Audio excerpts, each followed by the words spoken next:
Agatha Christie, the Queen of Crime, so many firsts. No spoilers. If you're familiar with these stories, you'll know. 1925's The Murder of Roger Ackroyd, 1934's Murder on the Orient Express, 1936's The ABC Murders, 1939's And Then There Were None, and Curtain, Poirot's last case was published in 1975, but written in the early 1940s. Spoilers start now. Towards Zero was published in 1944, when Agatha Christie was still at the height of her imaginative and creative powers. Agatha Christie did another of her major firsts in this book which has lain hidden until now. There are 3 modern adaptations. If you've only seen the Marple episode from 2007, apart from the addition of Miss Marple, who isn't in the book, the adaptation is quite faithful to the story. If you've only listened to the BBC radio play from 2010, this is also quite faithful to the original story. If you've only seen the 2025 miniseries, there are many changes, but you'll still be able to understand this video. All adaptations are great, but you can only work out the secret from the book.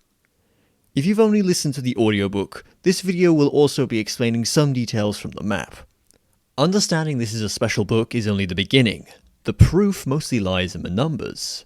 So here we all are. Let's begin. Part -14. Ancient History. From the study of numbers in the book, we learn the ages of the main suspects. Mary Alden is 36. Neville Strange is 33. Audrey Strange Nee Standish is 32. And Thomas Royd is 27.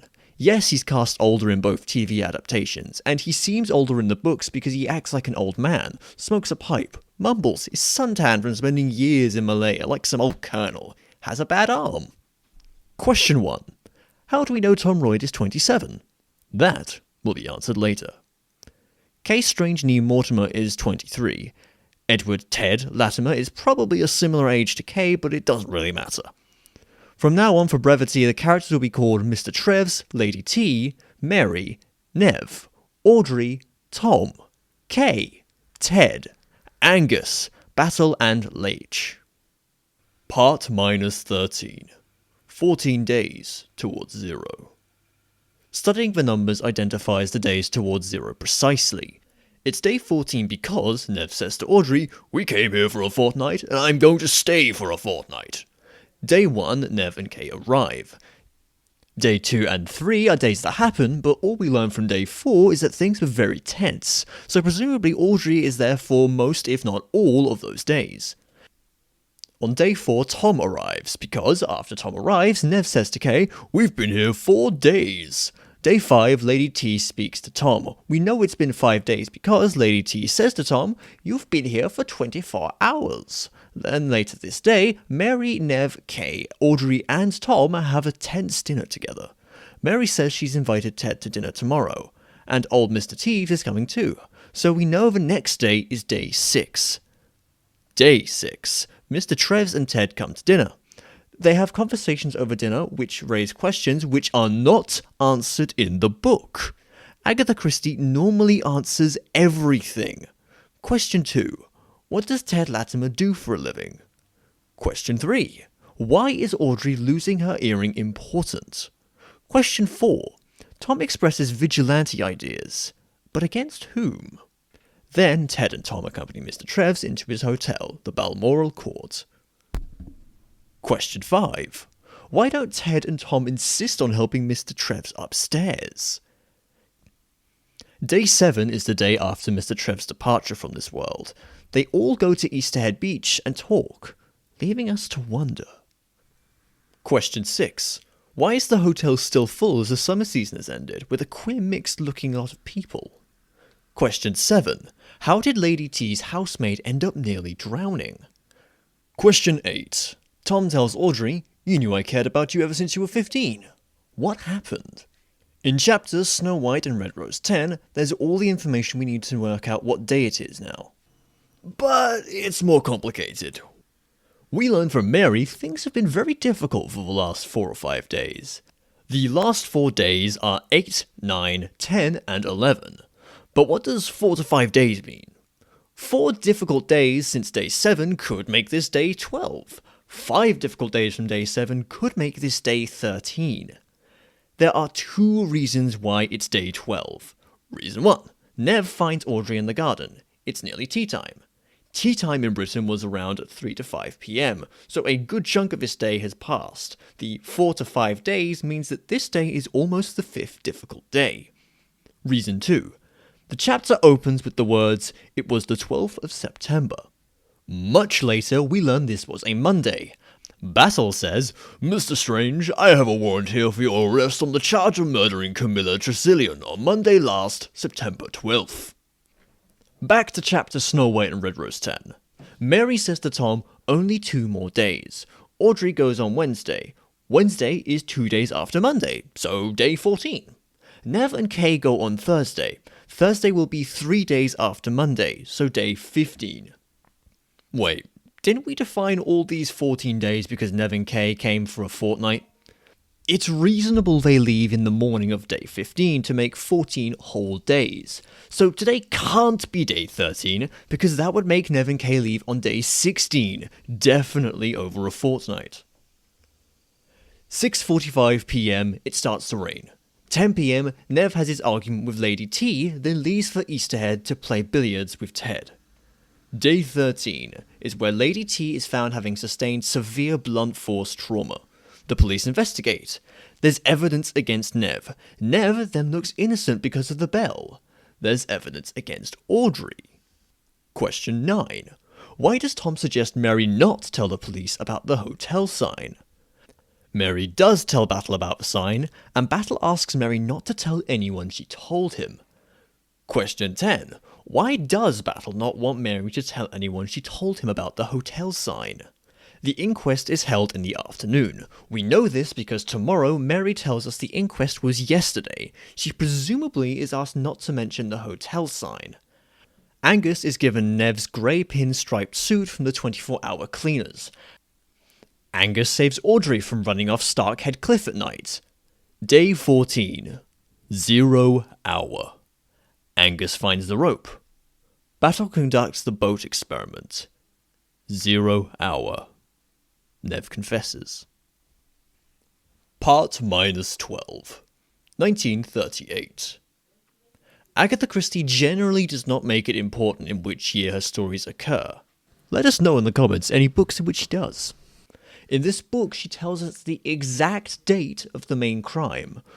Mrs. Strange, I have a warrant here for your arrest on the charge of murdering Camilla Tresillian on Monday last, September 12th. The book was published in 1944.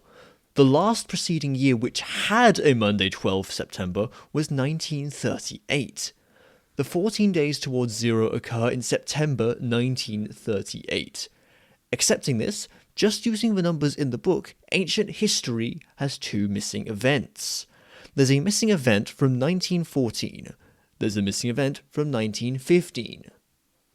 And because we know the crime occurred on Monday 12th of September 1938, 14 days towards 0 are these days also with 2 added placeholders. Part -11. 10 to 3 years before 0. Again, solely using the numbers in the book. 10 years ago, Tom hasn't seen much of Audrey for 10 years. This is because Nev and Audrey marry, and Tom is disappointed because he loves Audrey. Yet another placeholder for something that happened 10 years ago. 9 years ago, Sir Matthew drowns. Question 11. Was Sir Matthew murdered? 8 years ago, Tom left for the Malaya 8 years ago. 7 years ago, Tom last saw Audrey 7 years ago. Question 12. How did Tom and Audrey end up seeing each other 7 years ago? 3 years ago. Nev leaves Audrey for Kay. Audrey leaves Ned for Adrian. Adrian has a motor accident. Audrey has a nervous breakdown at Mrs. Royd's. Because of this, Nev and Audrey divorce. Count a year for the divorce, so -2 years. 1 year ago, Nev and Kay have been married for 1 year. 0. Nev says to Kay he was married to Audrey for over 8 years because Nev and Audrey married 10 years ago and divorced 2 years ago. Part -10. 10 months to 2 weeks before 0. Or as it's called in the book, Prologue and Open the Door and Here Are the People. Selected events. 10 months ago, November the 19th, Mr Treves talks about Towards Zero, then receives a letter that changes his plans. Question 13. What changes Mr Treves' plans in November 1937? 7 months ago, February 14th, the plan is written. We'll revisit this much later. 5 months ago, April 19th. Nev claims to Kay it was his idea they all become friends. Such a big deal is made in the book whether it was Nev's idea or Audrey's idea. A better question is... Question 14. When was it discussed and overheard that Nev, Kay and Audrey would go to Gull's Point in September 1938? 4 months ago, May 29th. Tom announces to his business partner that he is leaving for England. Question 15. Why did Tom cancel his last planned visit to England before the news of his brother Adrian's motor accident arrived? Question 16. Why does Tom come back to England from Malaya? 1 month ago, August 10th. Angus gets a job offer to go to South America. Question 17. Why does Angus receive such a good job offer? 2 weeks ago, August 19th. Battle has to abandon his holidays to sort out a diplomatic affair. Then he visits his nephew, Inspector Leach. Question 18.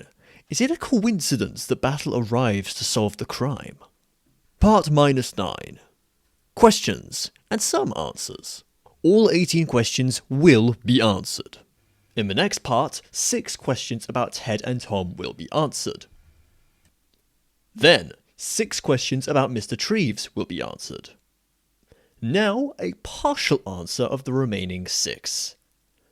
Question 11. Was Sir Matthew murdered? Yes, someone put a small hole in his boat. Who killed Sir Matthew and why? Question 7. How did Lady T's housemate end up nearly drowning? She shouldn't because keen swimmers don't swim at the wrong tide. It was attempted murder by causing the maid to swim at the wrong time. But who tried to kill Lady T's housemate and why? Question 17. Why does Angus receive such a good job offer? He shouldn't because so much time has gone by since he first refused to lie for his employer. His employer first assured he couldn't get a job, then his wife left him. Then he started drinking and couldn't hold other jobs. Then he started manual work, hauling and strained his inside, and the doctor said he'd never be strong again. Who organised Angus to receive such a good job offer? Question 18. Is it a coincidence that Battle arrives to solve the crime? No. How does Battle come to be there for both crimes, Mr Trev and Lady T? Question 8. Tom tells Audrey, "You knew I cared about you ever since you were 15. What happened?" Bouncer bit Audrey. Why is it important when Bouncer bit Audrey? Question 3. Why is Audrey losing her earring important? Audrey was wearing big earrings and loses one on her way down to dinner, and only exclaims to Nev that she's lost her earring after dinner. How did Audrey manage to lose an earring but mentions it only after dinner? Part -8. Answering Ted and Tom questions. Question 2. What does Ted do for a living? There are so many clues in the book that this is important. First, it's brought up by Lady T. She wonders what he does. Lady T says, "I rather fancy he lives by his looks." Mr Treves comments his dancing seems very professional. Mr Treves asks Mary what Ted does for a living. Mr Treves says to Ted, "The Balmoral call is not at all in your line of country." Ted is seen in a writing room with Miss Beddoes. The answer is that he's what used to be known as a gigolo. And it really isn't in any doubt because Mary says to Tom that Ted is good looking in a gigolo kind of way. Why does this matter? For the culture of the time, the point of Ted's job is that his morals might not be as high as the others and he can be bought.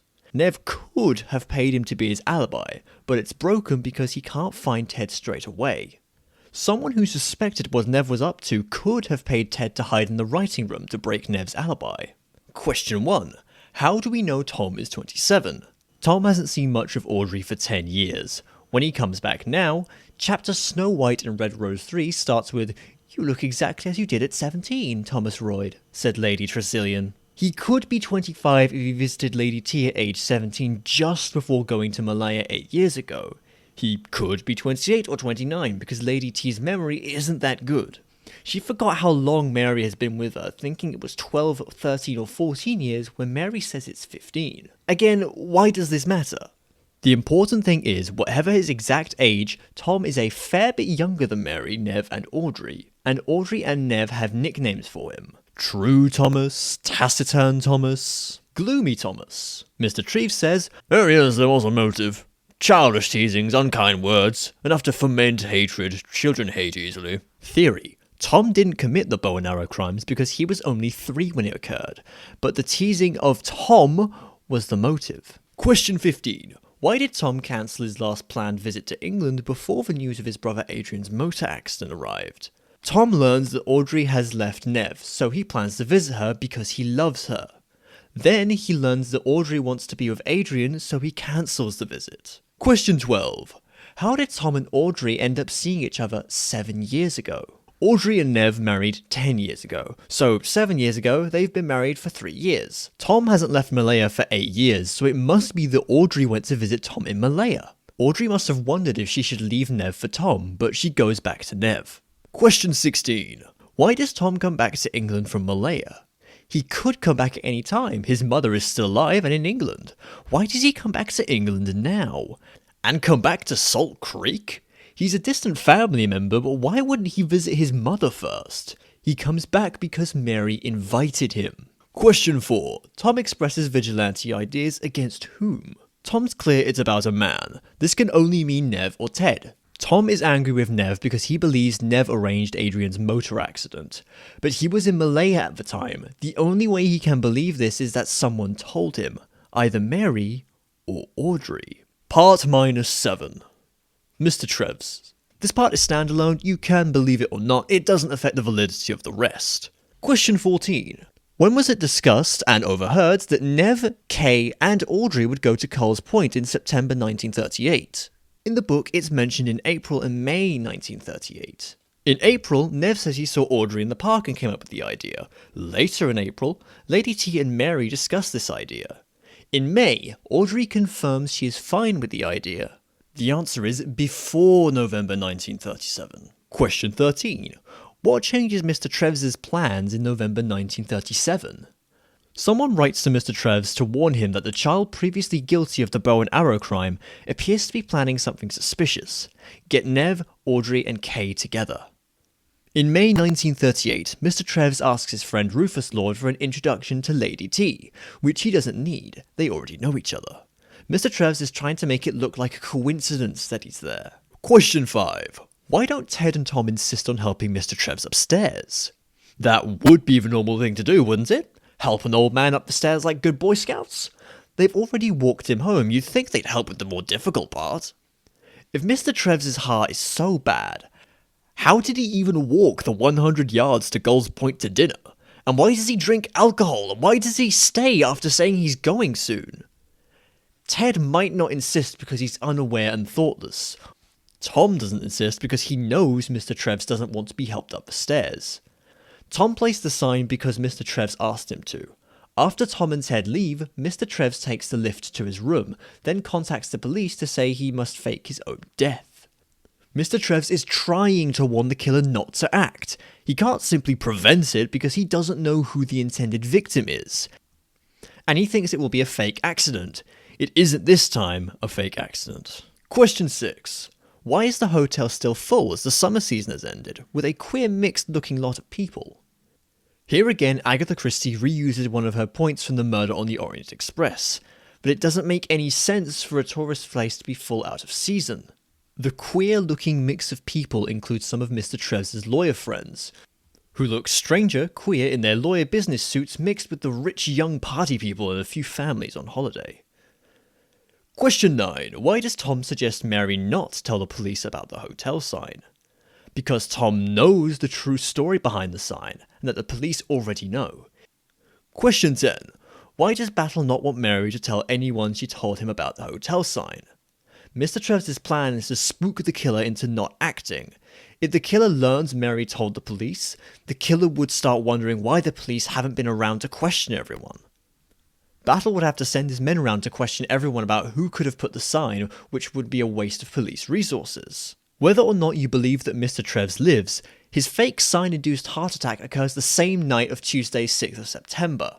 On Monday 12th September, Mary tells us the funeral of Mr. Treves had taken place in London, so his real or fake funeral must have occurred between Wednesday 6th and Sunday 11th. Pretty quick. His funeral is not one of the placeholder events. Part -6.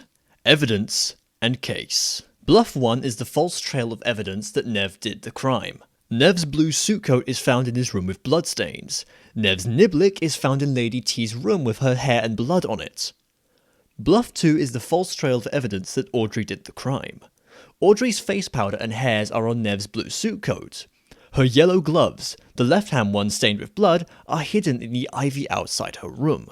In the book, Lady T was whacked with a bizarre weapon, a brass fenster knob from Audrey's bedroom, attached to the sawn-off handle of a tennis racket belonging to Nev. The killer disassembles this bizarre weapon, puts the fencer knob back in Audrey's room with the blood, but polished so the police would notice it. Then repairs the tennis racket with adhesive tape from Audrey's room so it will have her fingerprints on it. Then puts the repaired tennis racket back in its usual cupboard. Let's just take a moment to appreciate how delightfully weird this is. Agatha Christie really wants us to know the killer is unhinged. That's the evidence. Then we learn the case against Nev. Nev put the lift out of order sign to provoke Mr. Treves' heart attack. Nev did Bluff 1 and Bluff 2. Nev drugged the maid Barrett. Nev rang the bell after he left Lady T's room to create an alibi. Nev had a window of opportunity to commit the crime, 10:30 to 11:15. Nev swam across the river, bashed Lady T, then swam back to play billiards with Ted. Case 7 and Case 8 are only in the book, neither TV adaptation because, like the bizarre weapon, it's a bit complicated. There was a fish smell at Easterhead. The fish smell came from the fish stain on Nev's grey pinstriped suit. Nev put the rope back in the box room. Nev confesses. Part -5. Defense. Let's imagine that Nev is prosecuted in court based on the 10 claims against him. He would have the money for a great defense lawyer, but he doesn't even need one. It's so easy even we can defend Nev. Case 1. Nev put the lift out of order sign to provoke Mr. Treves' heart attack. Anyone could have. The person who did Bluff 1 and Bluff 2 is a big planner, but the lift sign is so uncertain to work. The day after, at Easterhead Beach, Nev's lying down watching crabs on the beach. He's the most relaxed person there. He could have stained his suit with fish that way, but he didn't, as we shall soon see. Case 2. Nev did Bluff 1 and Bluff 2. The defense calls Battle, who admits that he believed Bluff 1 at first. He's forced to admit the same is true for Bluff 2. Anyone could have planted the false evidence against Audrey. Case 3. Nev drugged the maid Barrett.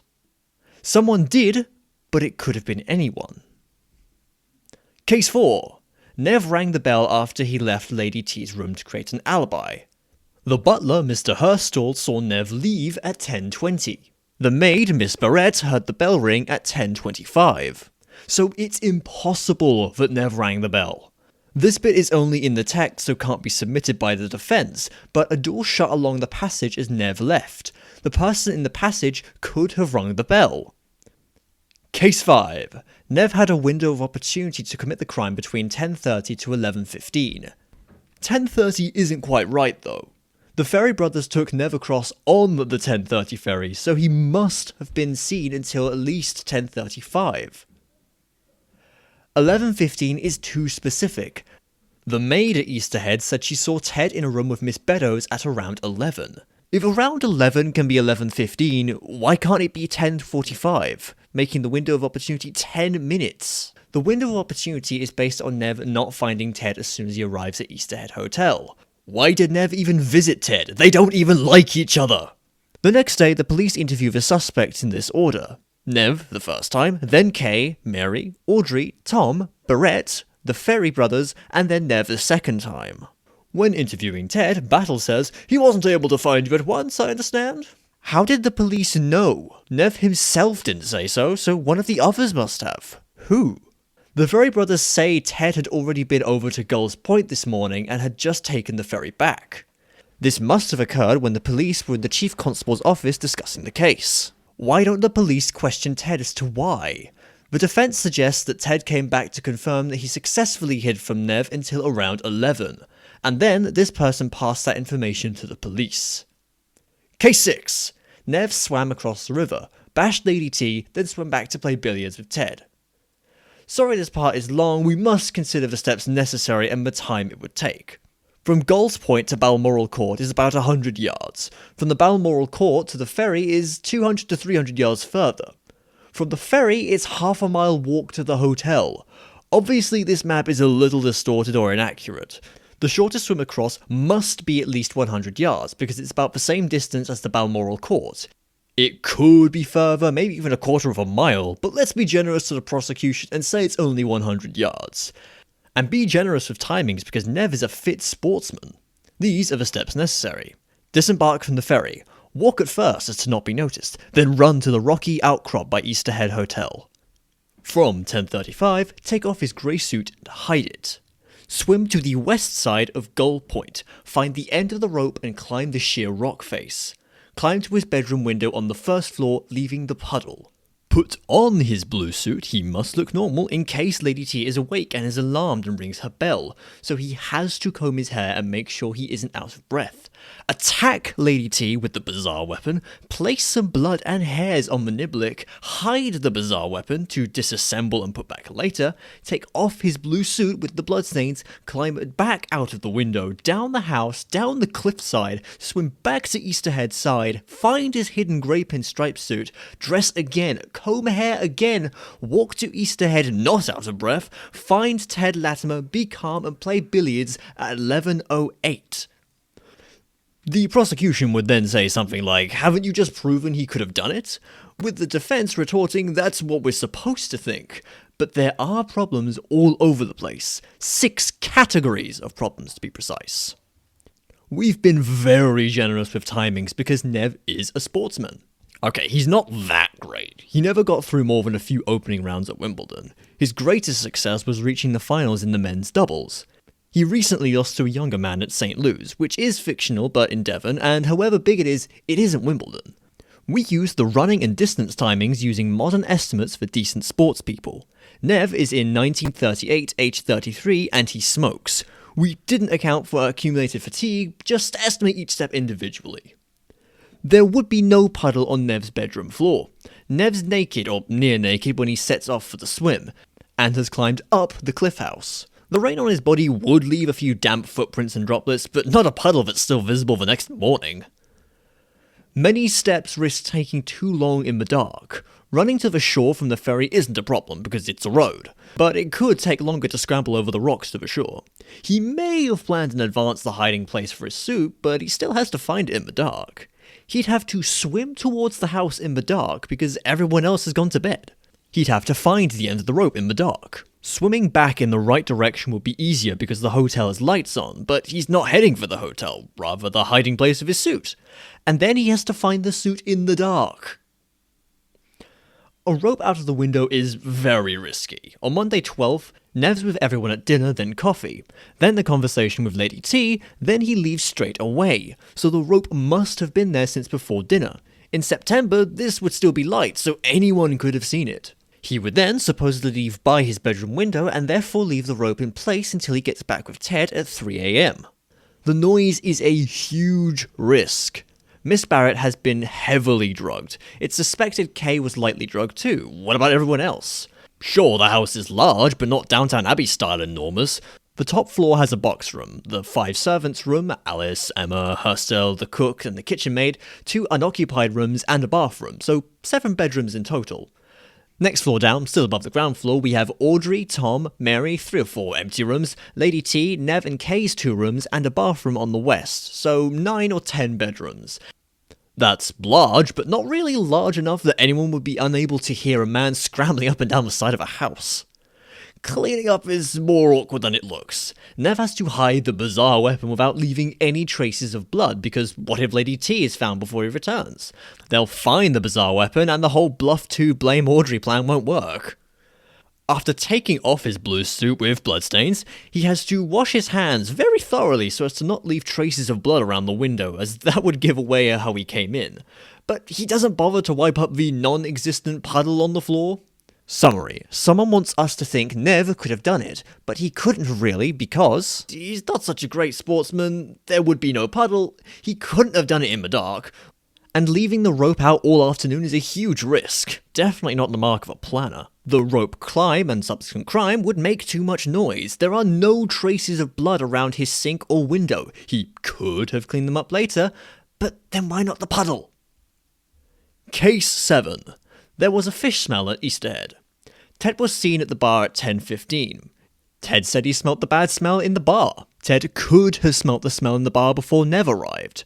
Actually, we know he did. Ted says to the police on the subject of why he didn't find him, "Oh, I may have strolled out into the garden for 5 minutes or so. Always get out when I can. Beastly smell in this hotel." Case 8. The fish smell came from the fish stain on Nev's grey pinstriped suit. The police noticed Nev's grey pinstriped suit in his room the morning after the Lady T crime. How did the police miss the fish stain when the smell is apparently enough to stink an entire bar?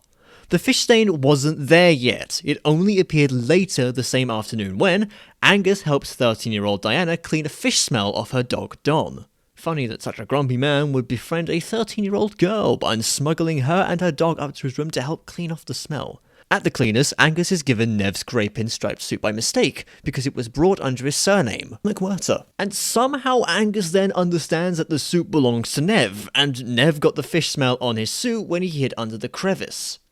Between the police missing the non-existent fish stain on the grey suit in the morning, and the suit turning up at the cleaners in the afternoon with a fish stain, anyone could have put the stain and taken the suit to the cleaners. Case 9.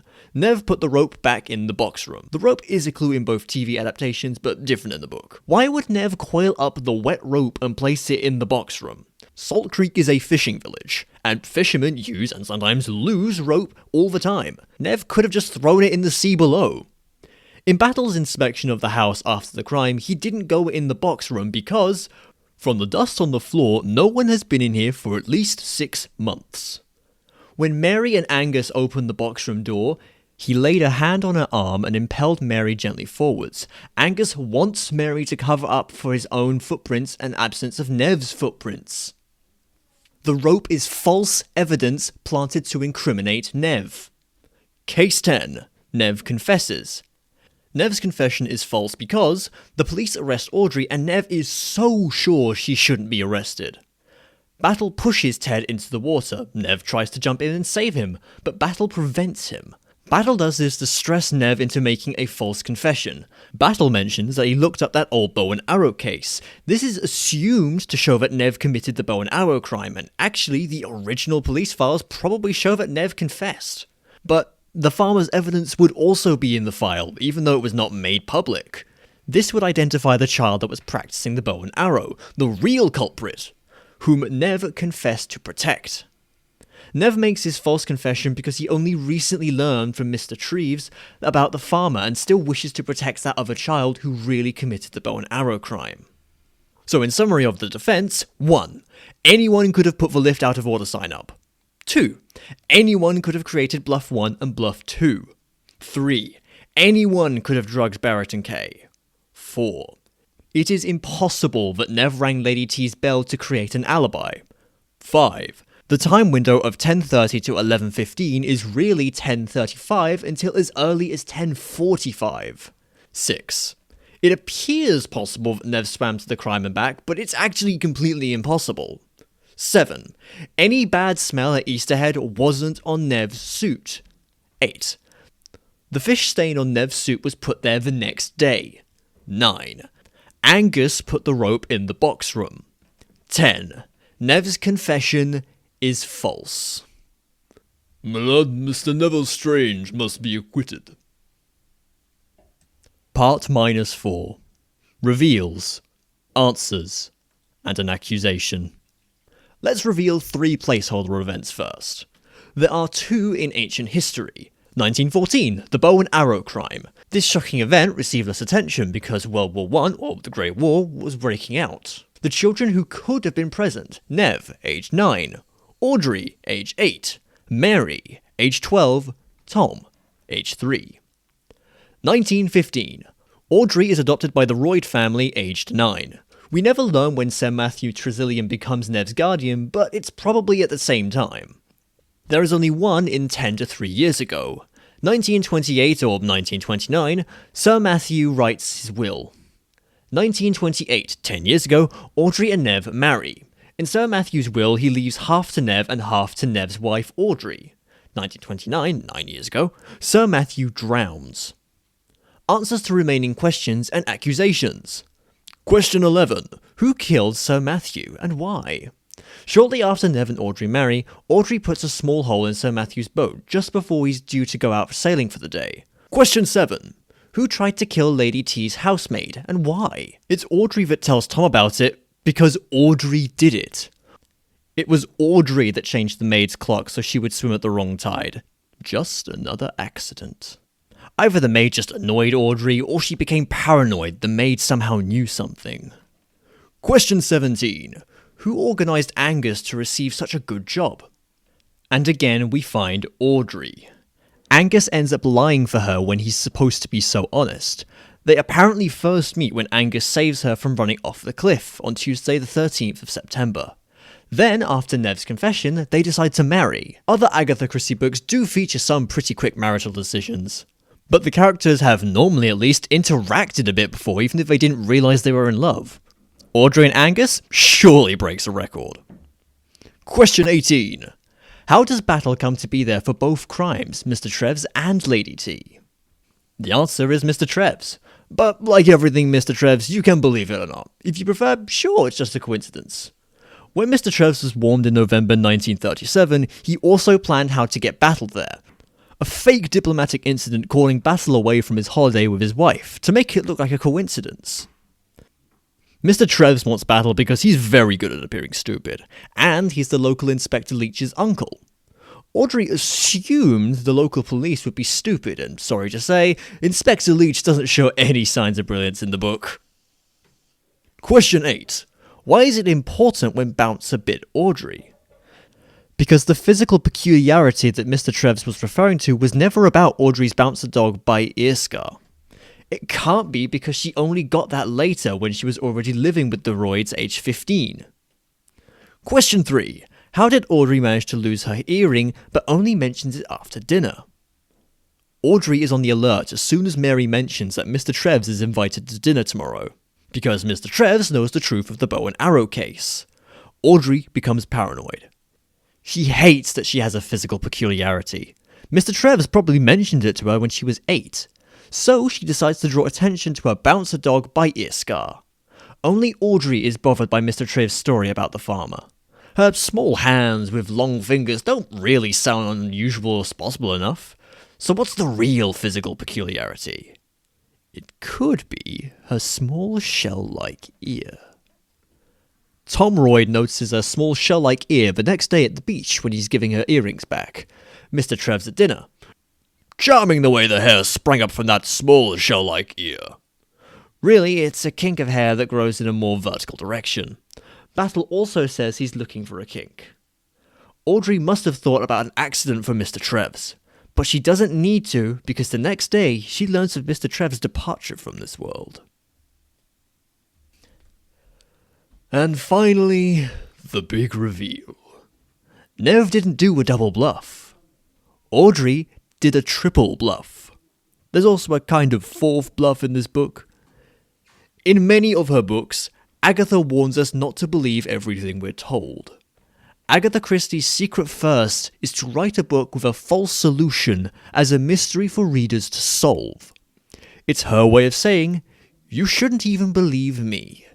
I can misdirect too. This is still only part -4, and you've surely worked out that we're going towards 0, and there's still much to cover. Part -3. The Prosecution. Now the remaining 2 placeholders from the 14 days towards 0. Saturday 10th. Audrey secretly visits Angus at Easterhead Hotel. Saturday 11th. Angus visits Audrey at Starkhead. The key to understanding this is this quote. It was his secondary visit to Starkhead. This is on the evening on which he saves Audrey from running off the cliff, Tuesday the 13th of September. How the time window was done. The prosecution calls Ted. I did want Nev and Kay to split up so I could have a chance with the beautiful Kay. Audrey told me that Nev is very dangerous and she wants to help me and Kay to be together. She will send Nev to play billiards with me, and all I have to do is hide for a little. Then Kay will be suspicious that Nev has been seeing other women at Easterhead. Audrey asked me not to telephone, but come in person to tell her whether I succeeded in hiding. So I came back in the morning to tell her I'd managed to hide from 10:30 until 11:15. I learnt Lady T was killed in the night. Audrey tells me Nev did it, and I must not reveal our little plan. It would only make things more complicated. How the suit was done. The prosecution calls the girl who was in charge of the 24-hour cleaners on Tuesday the 13th of September. Oh yes, it's most normal that we receive items with the same surname. The Smiths and Jones, you know. Of course we have a system to make sure the correct package is handed over. On Tuesday 13th, Mr Angus McWhirter there comes in the shop in the afternoon with a dirty, fishy, smelling grey-pin striped suit. So I take it in and tell him it'll be ready by tomorrow, Wednesday. But then he comes back a couple of hours later and asks if it's ready. Of course I told him there hadn't been time to clean it yet, and he said nonsense. I don't want no trouble with my employers, so I gave it back as he asked, uncleaned. There was a dark blue suit on the clean rail for McWhirter, but it was given to us the Saturday before. Yes, Saturday 10th. But that was one of my day offs, you see. That blue suit was cleaned as promised and waiting on the clean clothes rail since Monday the 12th. The prosecution calls forth the woman who was in charge of the 24-hour cleaners on Saturday the 10th of September. It was a woman what brought in the dark blue suit on Saturday the 10th, and she gives the name McWhirter. Why Angus was there. The prosecution calls forth Lord Connolly. Yes, I know Audrey Strange. She contacted me suggesting I employ Mr Angus McWhirter because he's so honest, and that I send him to South America. Anne suggested a week's gap before so we could visit her before he left, and yes, she asked me to keep her involvement secret, said it would be better for his state of mind to believe it was pure luck. Why Angus did that? The prosecution calls Angus McWhirter and warns him to tell the truth. He reluctantly confirms. January 10th, his first visit to Starkhead, when Audrey saved him from his cliff jump. Saturday 10th.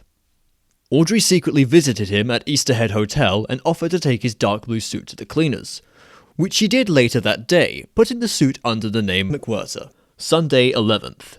His first revisit to Starkhead to meet Audrey. She told him her ex-husband Nev would visit Easterhead tomorrow evening, so it would be better to stay out of his way. Audrey suggests he leave the smell of fish in the billiards room or bar with some silly made-up story.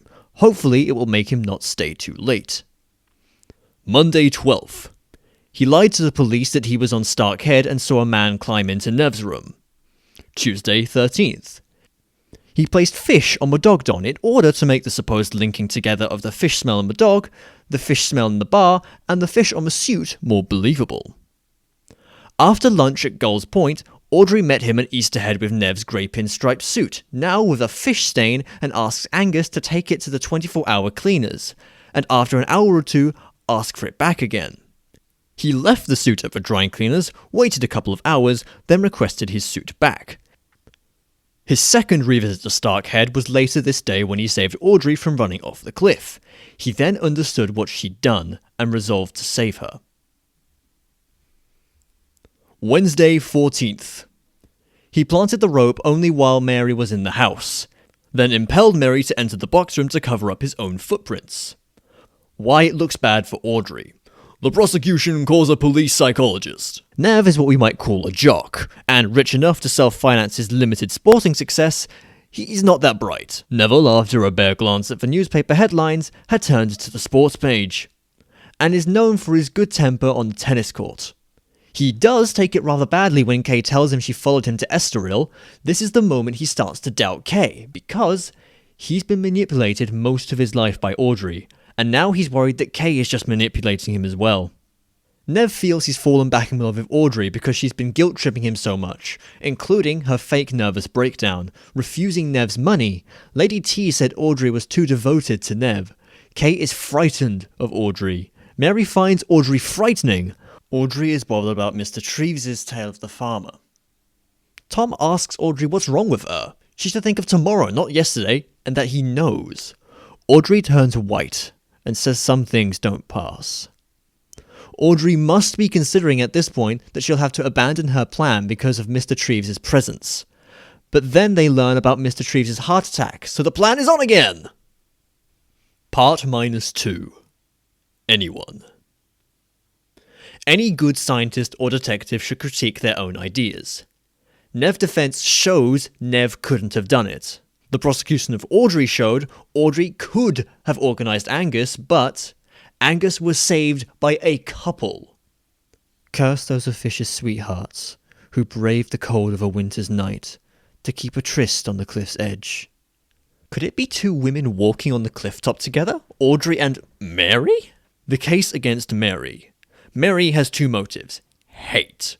Lady T begged Mary to be her companion. Mary was only 21 at the time and had just finished years of caring for her father. Money. Mary inherits money from Lady T. Mary could have done it. Mary would have been 12 at the time of the bow and arrow attack, also a child. She's a distant member of a family, so could have been there and could have done all the rest. Bluff 4 is that Mary could have done it. Sorry to tease, but the tease is in the book. It really is Audrey. To prove it, we're going to need a lot of quotes from the book. As Audrey is accused by Battle, in the chapter A Fine Italian Hand 15, Battle meets everyone in the drawing room but asks Nev to speak in private in the library, where he suspects Audrey is guilty. As they leave the library, Battle arrests Audrey. After Audrey says, "It's all true, and I'm so tired." Leech's thoughts are, he wondered what had happened to his uncle. The old boy was looking as though he'd seen a ghost staring at the poor demented creature, so he couldn't believe his eyes. After Audrey is arrested, in the chapter A Fine Italian Hand 16, Battle returns to the drawing room after arresting Audrey. The chapter opens with, "It was really only about 5 minutes before Battle returned to the drawing room, but to those there, it seemed much longer." So the interview with Nev and the arrest of Audrey only took about 5 minutes. At the end of this chapter, Battle says they're going on the boat for the experiment in 10 minutes' time. On the boat. So, 10 minutes later, in 0 hour 1, Battle says, "Practically admitted her guilt, didn't she? I mightn't have believed in her being innocent myself if it hadn't been for a private experience of my own. Struck me right between the eyes, it did, when I saw and heard her. Because, you see, I'd known another girl who did the very same thing, who admitted guilt when she wasn't guilty. And Audrey Strange was looking at me with that girl's eyes. Then? But I can tell you at that minute I prayed for a miracle. Because I didn't see that anything but a miracle was going to help that poor lady. Well, I got my miracle. Got it right away. Mr. McWhirter here turned up with his story." Wait, what? Angus McWhirter turned up with this miracle before Audrey was arrested. Battle is babbling. The real reason Battle got the ghost-like look on his face is because this is when he realised that his daughter, Sylvia, really did steal the items from her school. March 8th. Sylvia thought she could convince her father that the test was silly and that she confessed under duress, and it did work at first, but the headmistress, Miss Amphrey, is modern and liked. She used a valid psychological technique, word association. A guilty person will worry about their word associations, as Sylvia does.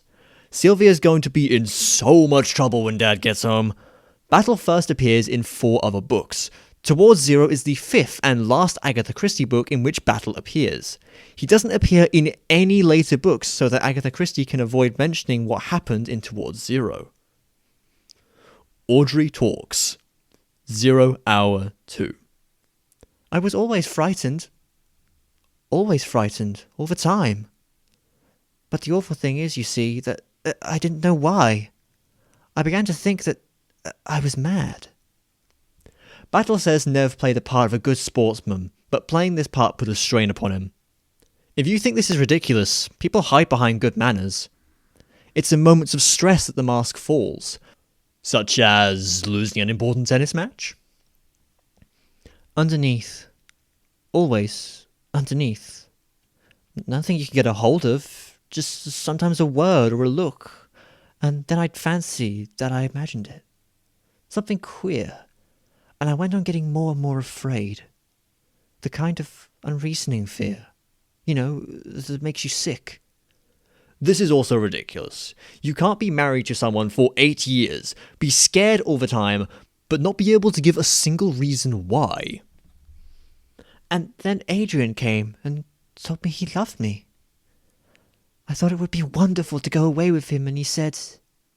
She stopped. Audrey proposed going away with Adrian, and he refused. Audrey stopped herself because liars avoid detail. Audrey causes the motor accident because of Adrian's refusal. We were going to have written to his mother, but as she didn't know about us, I thought I would tell her and give her pain. I went back to the rectory, Adrian's home. Did Adrian give her the keys already? He didn't have to. The rectory is Mrs. Royd's house and where Audrey was brought up from the age of 9. Mrs. Royd must have been away from home at this time, and Adrian is presumably still living there even though he's a lawyer. He's unmarried, so this would be fairly normal. And so she decides to not tell Mrs. Royd that she and Adrian love each other as to not give her pain? Surely she would find it nice to know that Adrian and Audrey were in love. Audrey doesn't tell Mrs. Royd because Mrs. Royd might then suspect the truth. That Audrey caused Adrian's car accident. Part -1. Reconstruction. There are many more videos to come on this channel that will reconstruct hidden stories in other books. This reconstruction will summarise what we've already learnt, and more importantly, will explain Mary's role, because she's the true heroine of this story. Ancient history. 1914. Audrey commits the bow and arrow crime at age 8. But Nev takes the blame, and Mr. Treves learns of the farmer's story. 1915. Mr. Treves organises that Audrey is to be put in the care of the Royd family, and Sir Matthew becomes Nev's guardian. Unknown in what year, but let's say 1916, Mary, as a distant member of Lady T's family, starts to wonder why Sir Matthew became Nev's guardian, because Nev was probably an orphan before. There's no mention in the book of his biological family. Why is this Audrey girl, recently adopted by the Royd family, appears to rule the roost? 1921. Audrey is now 15 and Bounce the dog bites her ear because Audrey's tormenting the dog. 1923. Mary starts her job as Lady T's companion. Unknown year. Audrey is at Gull's Point and tries to kill Camilla's housemaid by sending her swimming at the wrong time. 10 to 3 years before. 1928. Nev and Audrey marry. Sir Matthew Tresillian makes his will. 1929. Audrey puts a hole in Sir Matthew Tresillian's boat, leading to his drowning. 1930. Tom leaves for Malaya. 1931. Audrey visits Tom in Malaya, lying that she wants to leave Nev. But then just goes back. 1935. Nev meets Kay and is visibly attracted to her, but does nothing. Audrey is insanely jealous, and says to Nev she's so upset she's leaving him. Audrey tells Tom she's leaving Nev, causing Tom to make plans to come to England. Audrey approaches Adrian as well, but he refuses. So Audrey arranges Adrian's car accident.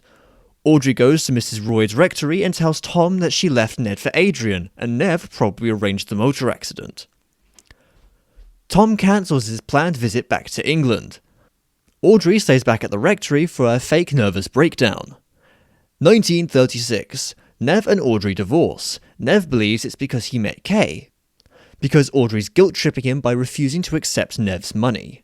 Nev doesn't know that Audrey told Tom that really, Audrey left Nev for Adrian. 1937.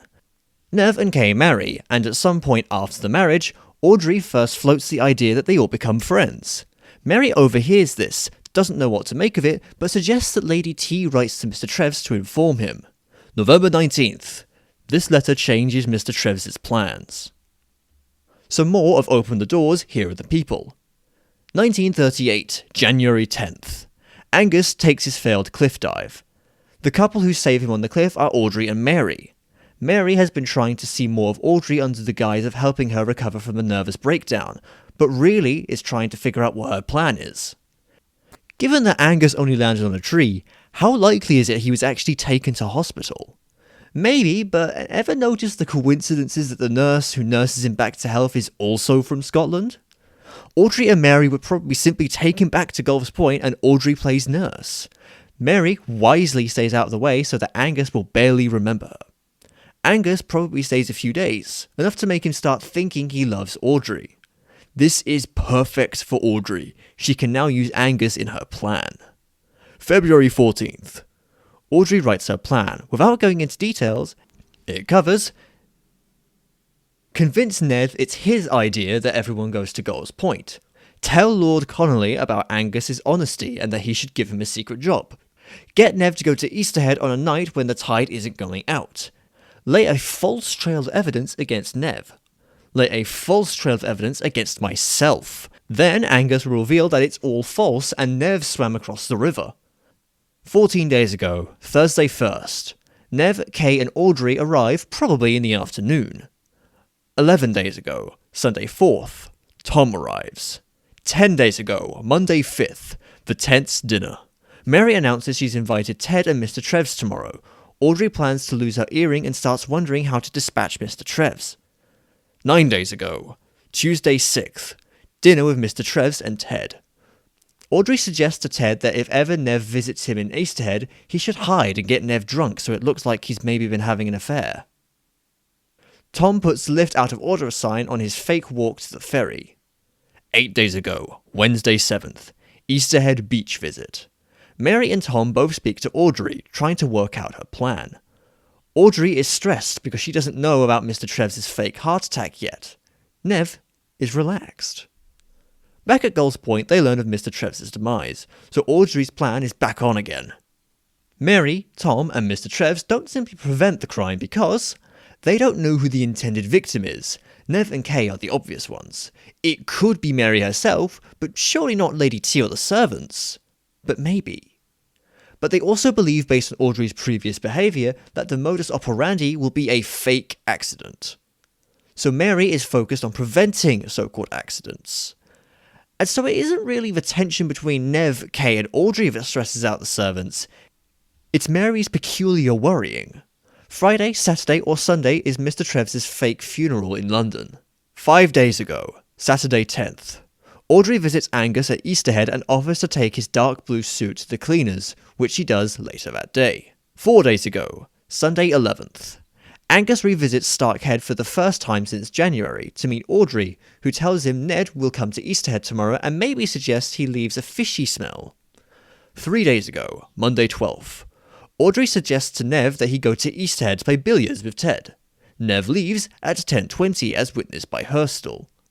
Audrey is the person listening in the passageway. Audrey rings the bell as soon as Nev is out the door at 10:25, heard by Miss Barrett.